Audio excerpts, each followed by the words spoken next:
오늘의 관전 포인트는 뭐가 될 것인가? 지금 재판부는 이재명이 거짓말을 했는데 김문기 차장을 몰랐다. 국토부의 협박을 받았다. 라는 두 가지 허위사실 공표 혐의로 이제 공직선거법 위반 재판을 받고 있는데, 그러면 거기서 포인트가 뭐냐? 검찰이든 판사든 뭘 가지고 유무죄 여부를 판단할 것이다. 첫 번째, 이재명의 허위사실 공표가 대통령 당선이라는 정치적 목표를 이루기 위한 것이었느냐, 대통령 당선을 노리고 의도적으로 허위사실을 말한 것이냐. 두 번째, 그 결과가 대통령 선거에 영향을 미쳤느냐. 여기서 영향을 미쳤는가라는 말은 객관적인 표현입니다. 당락에 영향을 미쳤느냐가 아니라, 당락에 영향을 미쳤느냐 이것은 대통령 선거에서 떨어져 버렸는데 영향 못 미쳤는데 이렇게 되면 안 되므로 당락에 영향을 미쳤느냐가 아니고 대통령 선거에 영향을 끼쳤는가.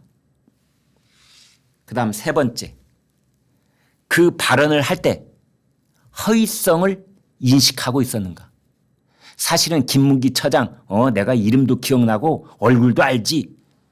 그러나 그분이 어제 스스로 목숨을 끊었는데 오늘 내가 그분을 잘 안다고 하면 그분이 목숨을 끊게 된 그 압박감에 내가 책임감을 느껴야 되기 때문에 안 돼. 나는 모른다고 해야 돼. 라고 말을 했는지. 이제 이런 거거든요. 국토부의 협박은 없었지만 내가 그냥 용도를 변경해 줬다고 그러면은 나한테 책임이 돌아오니까 아유 나 어쩔 수 없이 나는 그냥 기초단체장이었을 뿐이고 국토부라는 중앙정부에서 안 해주면 너 직무유기로 너 고소할 거야 하니까 어쩔 수 없이 했다 라고 해야지, 거짓말이지만 얼렁뚱땅 이렇게 넘겨야지 라는 생각으로 했느냐의 여부. 다시 한번 요약하자면, 첫 번째, 대통령 당선을 노리고 한 거짓말이냐. 두 번째, 실제로 영향을 미쳤느냐. 세 번째, 허위성을 인식하고 있었느냐. 그런데 검찰은 지난번 결심 공판에서, 결심 공판이라고 하는 것은 오늘 있을 선고 재판 말고 바로 직전에 있던 이재명도 최후 진술을 하고 이제 검찰도 구형, 징역 2년을 했던 그때 검찰은 이렇게 말했습니다. 피고인 이재명은 첫 번째, 대통령 당선을 위해, 두 번째, 전 국민을 상대로, 세 번째, 반복적으로, 네 번째, 유권자의 선택을 왜곡했다. 이게 한 문장으로 쓱 지나가니까 그냥 주장을 막 뭉텅그려 놓은 것 같지만은요, 한 단어가 다 의미가 있는 겁니다. 대통령 당선을 위해. 제가 조금 전에 그 관전 포인트라고 한 거에 딱딱 맞아떨어지게 검찰은 이 얘기를 하는 겁니다. 두 번째, 전 국민을 상대로. 그러니까 민주당 당원들 뭐 한 50명 모아놓고 뭐 당 대표 회의실에서 간 다음에 차 마시면서 그냥 지나가는 말로 한 거냐? 그게 아니다 이거예요. 어디 가서 말했다? TV 토론에서 말을 했다. TV 토론에서 말한다는 건 전 국민을 상대로 한 말이다. 그리고 그러한 말을 4번이나 반복적으로 했다. 한 번만 했다면 잠깐 실수로 착각을 해가지고 그럴 수도 있지만 4번이나 반복했다는 건 의도를 가지고 있는 것이다. 의지를 가지고 있는 것이다. 관전 포인트. 거짓말을 반복하면,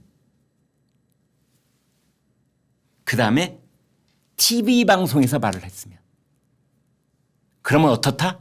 가중처벌을 한다. 공직선거법 위반에는 감경 요인이 있고 가중처벌 요인이 있습니다. 근데 검찰이 그랬거든요. 감경 요인은 눈을 씻고 찾아봐도 없다. 가중처벌 요인만 있다. 가중처벌 요인 제가 말씀드리겠습니다. 첫 번째,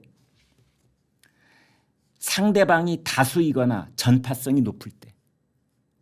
상대방이 다수. 그러니까 두 사람만 차를 마시면서 거짓말을 했는지 아까 말씀드린 것처럼 한 2, 30명 모여서 간담회를 비공식적으로 하면서 말을 했는지 아니면 TV 방송 앞에서 했는지 이건 형량에 큰 차이가 있는 겁니다. 두 번째, 범행 수법이 매우 불량할 때. 범행 수법이 불량하다는 것 안에는 반복적으로 했느냐 여부가 포함되는 겁니다. 세 번째, 허위 사실이 후보자 평가에서 매우 중요한 판단 사항이 될 때.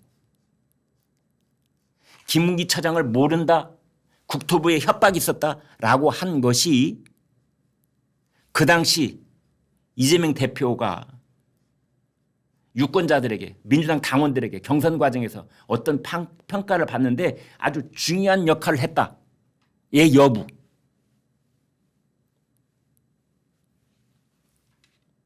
사람이 스스로 목숨을 끊었는데 그 스스로 목숨을 끊은 그분을 내가 알던 분이다 모르던 분이다 라는 것이 당시에 경선 과정에 있는 표를 가진 사람들한테 어떤 영향을 주었느냐.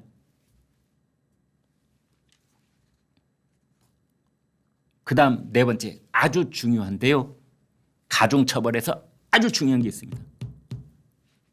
동종 전과가 있는지.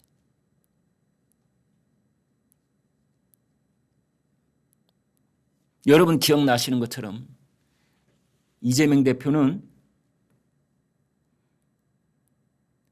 이미 허위사실 공표 공직선거법 위반으로 항소심에서 300만 원 벌금 받았다가 대법원에서 파기환송으로 권순일 재판관이 뭘 해가지고 김만배가 왔다 갔다 하면서 뭐 공작을 벌이고 그래가지고 그래서 그 대법원에서 파기환송으로 되돌려 받는 적은 있지만 이미 항소심에서 동일 전과로 벌금 300만 원을 선고받은 적이 이미 있습니다.